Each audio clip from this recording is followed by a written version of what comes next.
as próprias autoridades ucranianas têm reconhecido que suas defesas estão desmoronando em alguns pontos.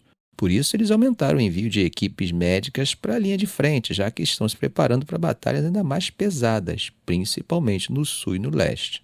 Para vocês terem uma ideia, como comentamos em nosso vídeo anterior, ontem mesmo as tropas russas conseguiram avançar até Kupiansk, uma cidade no leste da região de Kharkiv que tem um peso simbólico enorme. Foi uma das grandes vitórias da Ucrânia em setembro de 2022, quando eles conseguiram empurrar os russos para fora de boa parte do leste do país. O comando ucraniano diz que conseguiu repelir o ataque dessa vez, mas o simples fato de os russos entrarem lá de novo mostra que a linha de defesa ucraniana está sob uma pressão muito forte. Agora, com tudo isso acontecendo, a União Europeia está numa situação complicada. Porque se o Trump realmente cortar o apoio militar dos Estados Unidos, que ele já deu a entender que pode fazer, como é que a Europa vai conseguir continuar sustentando a Ucrânia sozinha? Lá em Bruxelas, os líderes europeus estão tentando se preparar para o caso dele pressionar por negociações de paz imediatas. O problema é que se Putin sentir que está ganhando terreno e tiver a sensação de que está perto da vitória, ele tem poucos motivos para fazer qualquer tipo de negociação antes de consolidar seus objetivos finais. E é aqui que entra o comentário de William Jackson, um analista do Capital Economics, que disse que, sem o apoio dos Estados Unidos, a Ucrânia pode até tentar continuar lutando com o aumento do apoio europeu.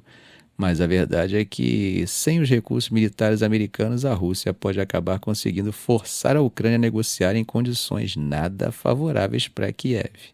Agora talvez faça mais sentido para você o porquê, de repente, o principal apoiador da Ucrânia na Europa, a Alemanha, resolve conversar com a Rússia.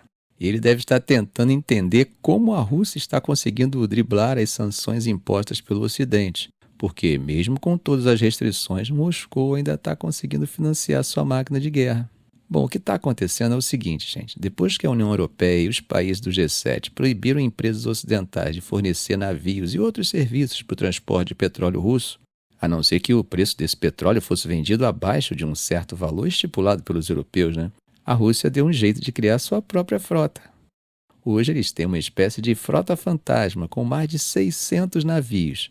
Bom, são embarcações muitas vezes antigas, o que é pior, sem seguro adequado. Isso representa um perigo tanto para a segurança marítima quanto para o meio ambiente. No entanto, gente, estamos falando de guerra, E em guerra há prioridades. Diante desse cenário, o Parlamento Europeu adotou recentemente uma resolução pedindo medidas mais rigorosas para cortar esse fluxo de dinheiro que ainda está ajudando o governo russo.